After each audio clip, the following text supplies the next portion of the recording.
በሰላም ማሰሪያ የመንፈስን አንድነት ለመጠበቅ ትጉ።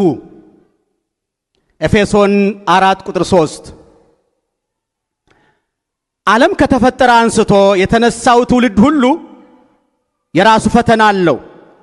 የራሱ ኃላፊነት፣ የራሱ ውጣ ወረድ፣ የራሱ ቀንበር አለው። ለአንዳንዱ የተሰጠው ጦር አንስቶ ዳር ድንበሩን አስከብሮ ሃይማኖትንና ሀገርን ለትውልድ ማስቀረት ሊሆን ይችላል። ለሌላው ደግሞ ተመራምሮ ዕውቀትን ጥበብን መግዛት ሊሆን ይችላል። አሊያም ወጥቶ ወርዶ ሀገርን አበልጽጎ ጥሪት ለልጆች ማትረፍ ሊሆን ይችላል። እኛም ዛሬ ተረኞቹ ለወቀሳም ሆነ ለምስጋና የአባቶቻችንን ስም ስናነሳ የኛም ትውልድ ኃላፊነት ምንድነው የሚለውን እናጤን ዘንድ ግድ ይለናል። እንግዲህ በዘመናችን ትልቁ የጎን ውጋትና ከባዱ ፈተናችን እርስ በርስ መለያየታችን ሲሆን የቤት ስራችን ደግሞ ሕፃናት ልጆቻችን የአንድነትን ዜማ ያዜሙ ዘንድ ሳንታክት መስራት ነው። እስኪ ራሳችንን ጠይቅ። ለመሆኑ የመለያየትን ጠላት ጨክነን ገጥመነዋል?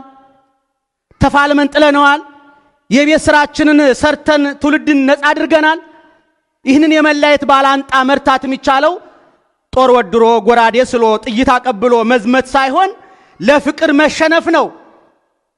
ጥላቻን የሚያጠፋው ለይቅርታ መንበርከክ ነው። ቂምን የሚያስወግደው ለሰላም እጅ መስጠት ነው።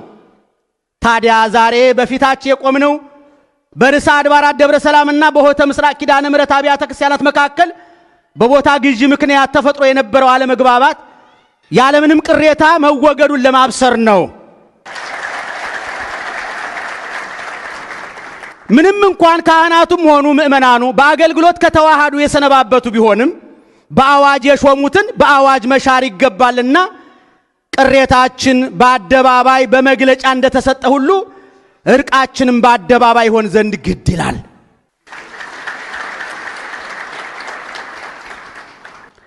ስለ አንድነት ከመነጋገራችን በፊት ምናልባት መጀመሪያ ቤተክርስቲያን ምን እንደሆነች መጠየቅ ይኖርብን ይሆናል። ሁለት አብያተ ክርስቲያናት ሰላም ስለማውረዳቸው ከመነጋገራችን በፊት መጀመሪያ በክርስቶስ አካል ላይ እኛና እነርሱ የሚል ክፍፍል መኖር እንዳልነበረበት ማስተዋስ ይኖርብናል። ስለተገዛው ንብረት፣ ስለምንገነባው ሕንጻ ቤተክርስቲያን፣ አንድ ቀን ስለምናቆመው ትምህርት ቤት ለመስራት ስላሰብን የወጣቶች ማዕከል ወይም ስለሚማሩ ትውልድ ከመነጋገራችን በፊት እነዚህ ሁሉ ትርጉማቸውን ወደሚያገኙበት ጥልቅ ምስጢር መመለስ አለብን። እግዚአብሔር የቅርብ አምላክ እንጂ የሩቅ አምላክ አይደለም። ሰውን ለማዳን ሲፈልግ ከሰማይ ሆኖ አላዘዘም፣ በሩቅ ሆኖ መመሪያ አልሰጠም። ይልቁንም ወዶና አክብሮ የፈጠረው ክቡር የሰው ልጅ ወድቆና ተዋርዶ እንዳይቀር አማኑኤል ይባል ዘንድ በድንግል ማርያም ማኅፀን ተቀረጸ። ወደ ጉስቁልናችን ገብቶ ባህሪያችንን ወርሶ በጎዳናዎቻችን ተመላልሶ በጎጆቻችን ተስተናግዶ ቁስላችንን ፈውሶ ከማዕዳችን ተካፍሎ በመቃብራችን አልቅሶ መከራችን ተሸከመ እንጂ። የሥጋዊ ምስጢር ይህ ነው። ሰው አምላክ ይሆን ዘንድ አምላክ ሰው ሆነ እንዲል አትናቴዎስ። ታዲያ ጌታችን የማዳን ሥራውን ፈጽሞ ሲያርግ በመጻሕፍት የተጠረዙ ትእዛዛትን ወይም በወረቀት የተከተቡ መመሪያዎችን ሳይሆን ራስ የሆነላትን ቅድስት ቤተክርስቲያንን ሰጥቶን ነው ያረገው። ቤተክርስቲያን ምድራዊ ተቋም፣ ተራ የአምልኮ ስፍራ ወይም የሀገር ልጆች መሰባሰቢያ የባህል ማዕከል አይደለችም። ይልቁንም የክርስቶስ ሕያው አካል የመንፈስ ቅዱስ መመላለሻ ሥጋና ደም ናት እንጂ የምንለው ለዚህ ነው። የቤተክርስቲያን አባል መሆን ማለት የወር መዋጮ ከፋይ ወይም የአንድ ድርጅት አባል መሆን ሳይሆን በክርስቶስ አካል ላይ ያለ ሕዋስ መሆን ማለት ነው። ጌታችን ያረገው ሊለየን አይደለም። አንድ ሰው ሆኖ በአንድ አገር ላይ በአንድ ጊዜ ሆኖ የፈጸመውን ተልእኮ ብልቶቹ በሆን በእኛ በኩል በመልአት በዓለም ሁሉ ላይ ያከናውን ዘንድ ነው እንጂ እሱ ከአባቱ የተቀበላትን ትእዛዝ በምድር ፈጽሞ ለአዳም ዘር ሁሉ መድኃኒት ሆኖ አበራልን። ደግሞም ለእኛ በሐዋርያቱ በኩል የራሱን ተልእኮ አወረሰን። ሐዋርያ ማለት የተላከ ማለት ነው። ለዓለምና ለኃጢአት ሞተን የፍቅርን ጽዋ እንጠጣ ዘንድ ተልከናልና ለዚህ ነው ቤተ ክርስቲያን ሐዋርያዊት ናት የምንለው። ታዲያ ክርስትና ክርስቶሳዊነት ከሆነ እውነት አይኖቻችን እንደ ክርስቶስ ባልቴትና ድሃ አደጉን አይተው በርኅራኄ አንብተዋል? እጆቻችን ልክ እንደ ክርስቶስ ደካሞችን አበርትተዋል? እግሮቻችን ስለ አንዷ ነፍስ ወደ ሰማርያ ተጉዘዋል? አንደበታችንስ የሰላምን ወንጌል ሰብከዋል? ጆሮቻችን እንደ ክርስቶስ የድሆችን ጩኸት ሰምተዋል? ወይስ በጸሎተ ሐሙስ እንደሆነው በምን ተጋበዝ ሰዓት በዓለም ሁካታ ውስጥ ሆነን ከዛፍ ስር አንቀላፍተናል? አዎ አንቀላፍተናል። አዎ ተኝተናል። እኛ ተኝተን ሳለ ያጠመቅናቸው ባንገታቸው ላይ ማተብ ያሰርንላቸው መጠሪያ ስም የሰጠናቸው ውድ ልጆቻችን ኢየሱስ ማዕበል በልቷቸዋል። እኛ ተኝተን ሳለ ታዳጊ ወጣቶቻችንን ተስፋ መቁረጥና ጭንቀት አስሮ አስቀርቷቸዋል። ዓለም መምህር አበጅታ የሆዳችንን ፍሬዎች ደቀ መዛሙርት አደረገቻቸው። ስንቱን ፈተን ቀበርን፣ ስንቱን በሳጥን አድርገን ለእናቶቻቸው ላክን። እኛ ተኝተን ሳለ አዛውንቶች አጫዋች አጥተው ታሪካቸውን ሳንሰማ እጅ ዘርግተው ሳይመርቁን በዝግ ቤት ውስጥ አለፉ። ስደተኞች ሀገር አልማጃ አጥተው በብቸኝነት አለቁ። የስንቱ ትዳር ተናጋ፣ ስንቱ ፈጣሪውን ክዶ ሃይማኖት አልባ ሆኖ ቀረ። ከመናፍቃን አዳራሽ ገብቶ ላይመለስ ስንቱ ሰጥሞ ቀረ። በዓለም ድንቁርና ተሰብኮ ስንቱ በጨለማ ተዋጠ። በእውነት እርስ በርሳችን የአንድ አካል ብልቶች ከሆንን ይህ ካላስጨነቀን ምን ሊያስጨንቀን ይችላል? በዛሬው ቀን ሰማዕት የሆነው ቅዱስ ጳውሎስ በስሙ በተቋቋመ ድርጅት ውስጥ ያለን አባላት ነን አላለንም። ይልቁንም እያንዳንዳችን የአንድ አካል ብልቶች እንደሆንን ተናገረ እንጂ። ይህ ደግሞ ከምንም በፊት ሊያስጨንቀን ይገባል። በክርስቶስ አንድ አካል ከሆንን የኔ ክርስቲያንነት በአንተ ላይ ከሚደርሰው ነገር ሙሉ ለሙሉ ሊነጠል አይችልም።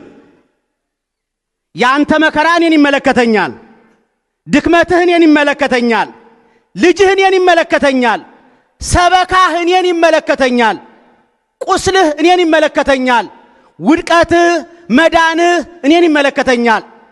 የቤተ ክርስቲያን እውነተኛ ትርጉም ይህ ነው። ክርስቲያናዊ አንድነት ማለት ላለመጣላት በተስማሙ ግለሰቦች መካከል የሚደረግ ጨዋነት የተሞላበት ግንኙነት ብቻ አይደለም። አንድነት የቤተ ክርስቲያን እውነተኛ ባህሪዋና መገለጫዋ ነው። ለዚህ ነው ጌታችን ከመሰቀሉ በፊት በነበረው ምሽት ሊጸልይባቸው ከሚችሉ በርካታ ነገሮች ሁሉ አብልጦ አባት ሆይ የኔ የሆነ ሁሉ ያንተ ነው፣ ያንተ የሆነ ሁሉ የኔ ነው፣ እኔና አንተ አንድ እንደሆን እንዲሁም እነዚህ አንድ ይሆኑ ዘንድ እለምንሃለሁ ብሎ ነበር የጸለየው። አንድነት ለአስተዳደር ስለሚመች አይደለም። የኛ አንድ መሆን ለዓለም የምንሰጠው ታላቅ የክርስቶስ ምስክርነት በመሆኑ ነው። ስለዚህ ይህ አንድነት ሲሰበር የሚቆስለው ግንኙነታችን ብቻ ሳይሆን ከጌታ የተቀበልነው የወንጌል ምስክርነታችን ጭምር ነው። መሬቱ ተልኮ አይደለም፣ ህንፃው ተልኮ አይደለም፣ ትምህርት ቤቱም ቢሆን በራሱ ተልኮ አይደለም። ተልኮ የሰው ልጅ ነው። የሰዎች መፈወስ፣ መታነጽ፣ መታረቅ፣ መቀደስ፣ መዳን ነው። ህንፃዎች ቅዱስ የሚሆኑት ይሄንን ተልኮ ሲያገለግሉ ብቻ ነው። ትምህርት ቤቶች ቅዱስ የሚሆኑት ሙሉ ሰብአዊነትን ሲቀርጹ ብቻ ነው። የወጣቶች ማዕከላት ቅዱስ የሚሆኑት የእውነት፣ የሥርዓት፣ የወዳጅነትና የፈውስ ስፍራ ሲሆኑ ብቻ ነው። ታዲያ ይሄ ስፍራ ነገ አምልኮና ትምህርት የሚገናኙበት፣ ልጆች የሚታነጹበት፣ ወላጆች የሚበረቱበት፣ ወጣቶች ታማኝ መካሪዎች የሚያገኙበት እንዲሆን እንመኛለን። ይህ ምኞት ግን እውን የሚሆነው እምነት ከአውደ ምሕረት ላይ ብቻ የሚሰበክ ሳይሆን በማህበረሰቡ ህይወት ውስጥ ወደ ተግባራዊ አገልግሎት ሲቀየር ብቻ ነው። ብዙ ጊዜ ለቤተ ክርስቲያን ትልቁ ስጋት የሚመስለን ከኛ ውጪ ያሉ ይመስለናል። ስለ ኢኮኖሚ፣ ስለ ፖለቲካ ሁኔታ፣ ስለ ባህል ለውጥ፣ ስለ ማህበራዊ ሚዲያ፣ ስለ ትምህርት ቤቶች፣ ስለ ዓለማዊነት፣ ስለ ስደት ጫናዎችና በወጣቶች ላይ ተጽዕኖ ስለሚያሳድሩ በርካታ ኃይሎችን እናገራለን። እነዚህ እውነተኛ ስጋቶቻችን መሆናቸው በእርግጥም አይካድም፣ ጥልቅ ትኩረትም ይገባቸዋል። ሆኖም ግን የመጀመሪያው የጦር ሜዳ በውስጣችን ያለው ነው። የቤተክርስቲያን አባቶች እንደሚያስተምሩን ታላቁ ድል ማለት በራሳችን ባህሪ ላይ የምንቀዳጀው ድል ነው። በጾም በጸሎትና በንስሐ ስሜቶቻችንን ለማሸነፍ የምንጋደለው ክርስቶስ ብቻ በእኛ ላይ እንዲነግስ ነው። ይሄ ካልሆነ ግን እያንዳንዱ የኃጢአት ሰንሰለት ለልጆቻችን የምናስተላልፈው መጥፎ ውርስ ይሆናል። ስለሆነም ለትውልድ ልንተው የምንችለው ታላቁ ቅርስ ያሸነፍኑ ቁጣ፣ ነቅለን የጣልኑ ትዕቢትና በንስሐ ያገኘኑ ነፃነት ነው። በዚህ መልኩ ዘወትር የምትታደስ ልብና ቤተክርስቲያን ብቻ ናት የቆሰለውን ዓለም ፈውሳ ወደ እውነተኛው የህይወት ምንጭና አንድነት የምታደርሰን። አንድነት በስምምነት ሰነዶች ብቻ ሳይሆን በሰው ልብ ውስጥ መገንባት አለበት። የተከፋፈለ ልብ የተከፋፈለ ቤተሰብን ማህበረሰብን ይፈጥራል። ይህም በመጨረሻ ቤተክርስቲያን ወደ መከፋፈል ያመራል። አንድነት ማለት ልዩነትን ማጥፋት ወይም ሁሉም አንድ አይነት ሐሳብ ያስብ ማለት አይደለም። ችግራችን የሚጀምረው የተለያዩ ብልቶች እርስ በርሳቸው የሚደጋገፉ የአንድ አካል ህዋስ መሆናቸውን ሲዘነጉ ነው። አይን አካሉን መምራትን ቢብል ነፃነት አይደለም። እግር የአይንን ክብር ስላላገኘ አልንቀሳቀስም ቢል ትህትና አይደለም። አካል ሕያው ሆኖ የሚኖረው የተለያዩ ብልቶች ለተመሳሳይ ህይወት የተለያዩ ስጦታዎችን ሲያበረክቱ ነው። እኛ የምንፈልገው አንድነት ይሄ ነው። የውጫዊ ገጽታ ግንባታ የሚፈጥር አንድነት አይደለም። ወይም የተለያዩ አስቸጋሪ ውይይቶችን የሚያስወግድ አንድነት አይደለም። በወንጌል ውስጥ ያለው እረኛ የጠፋውን በግ ፍለጋ ሄደ እንጂ ከ99 በጎች መካከል ቆሞ ስለጠፋው በግ አላማረረም፣ አላላዘነም። የአብያተ ክርስቲያናቶቻችን ባህሪ ይሄ ሊሆን ይገባል። ሰዎች እስኪመጡ መጠበቅ ብቻ ሳይሆን መፈለግ፣ ቤተሰቦች ከመፍረሳቸው በፊት የድጋፍ ስርዓቶችን መገንባት፣ ስለ አንድነት ከመናገር ባለፈ አንድነትን የሚገነባ የጋራ ስራ መፍጠር አለብን። የአምልኮ ስፍራ ሁሉም ነገር በእግዚአብሔር እንደሚጀመርና በእርሱ እንደሚፈጸም ያስታውሰናል። ትምህርት ቤት የአእምሮ መታነጽን ያስታውሰናል። ልክ እንደዚሁ በአብያተ ክርስቲያናት መካከል የሚደረግ ትብብርም ማናችንም ብንሆን ክርስቶስን ብቻችንን የማንኖር ሰው መሆኑን ያስታውሰናል። ይህንን በቁም ነገር ብንመለከተው ምን ሊፈጠር እንደሚችል እስኪ አስቡት። ገንዘብ ህንፃ ሊገነባ ይችላል፣ ሱታፌን ግን ሊፈጥር አይችልም። ገንዘብ መሳሪያዎችን ሊገዛ ይችላል፣ መተማመንን ግን ሊፈጥር አይችልም። ገንዘብ ደሞዝ ሊከፍል ይችላል፣ ጥሪን ግን ሊተካ አይችልም። ገንዘብ የመማሪያ ክፍሎችን ሊገነባ ይችላል፣ ጥበብ ግን ሊፈጥር አይችልም። ይሄ ራእይ እውን እንዲሆን ንስሐ፣ ትዕግስት፣ ብቃት፣ ተጠያቂነት፣ ትህትናና ጽናት ያስፈልጉናል። ምን ማግኘት እንችላለን የሚለውን መጠየቅ አቁመን እግዚአብሔር በእጃችን ላይ ምን አስቀምጧል ብለን መጀመር አለብን። አንድነት የሚሰምረው ስጦታዎች መወዳደራቸውን አቁመው አገልግሎት መስጠት ሲጀምሩ ነው። አንድ ቀን ሁላችንም ቀደምት አባቶች እናቶች ተብለን ፎቶግራፋችን የሆነ ቦታ መሰቀሉ አይቀሬ ነው። ልጆቻችንም ምን አይነት ሰዎች እንደነበርን ታሪክ መተረካቸው አይቀርም። ያን ጊዜ ሲተርኩ ምን ይሉ ይሆን? የሚያምሩ አብያተ ክርስቲያናትን ገነቡልን፣ ነገር ግን በአንድ ክፍል ውስጥ ተቀምጠው ተወያይተው ተደማምጠው መግባባት አልቻሉም ይሉ ይሆን? ጥንታዊ የዜማ ማህሌትን ጠብቀው አወረሱልን፣ ነገር ግን እርስ በርሳቸው መዋደድ ይቅር መባባል አይችሉም ይሉን ይሆን?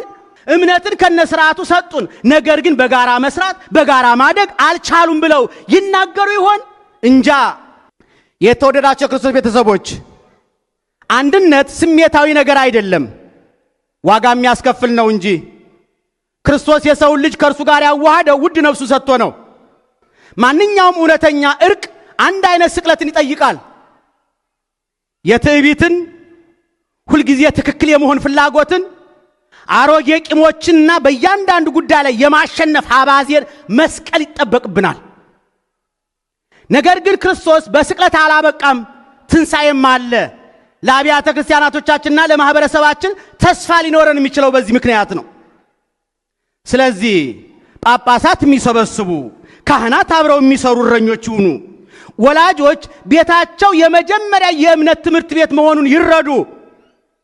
አብያተ ክርስቲያናት እርስ በርሳቸው እንደ ጎረቤት ተቋማት መተያየት አቁመው የአንድ አካል ብልቶች እንደመሆናቸው በጋራ መስራት ይጀምሩ።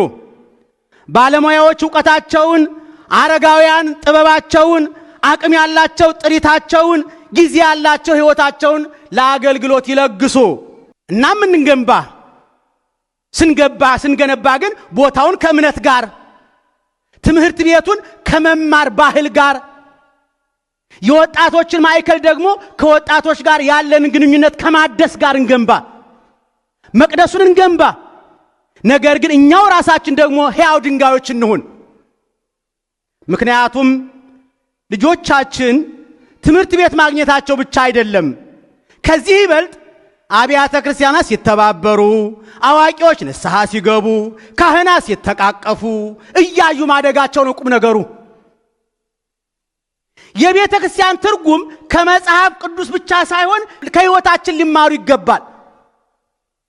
ሁሉም አብያተ ክርስቲያናት ለየቅል ያቀዷቸውን ታላላቅ ራእዮች፣ ለምሳሌ በአዲስ ቤተ መቅደስ ለመቀደስ፣ ትምህርት ቤቶችን ለማነጽ፣ ማህበራዊ ተቋማትን ለማስፋፋት ያላቸውን ምኞት በተናጠልና እርስ በርስ በመወዳደር ሳይሆን እንደ አንድ አካልና እንደ አንድ ሕያው ቤተ ክርስቲያን በመተጋገዝ ሊገነቧቸው ይገባል።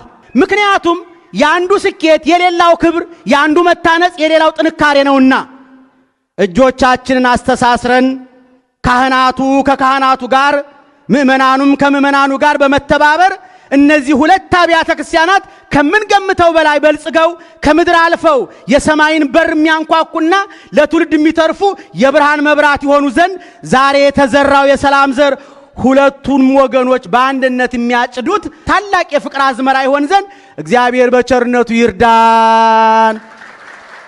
ለዚህ ቀን ስላደረሰን ክብር ምስጋና ይግባው። ይሄ ለወደፊትም አራያ እንዲሆን ነው።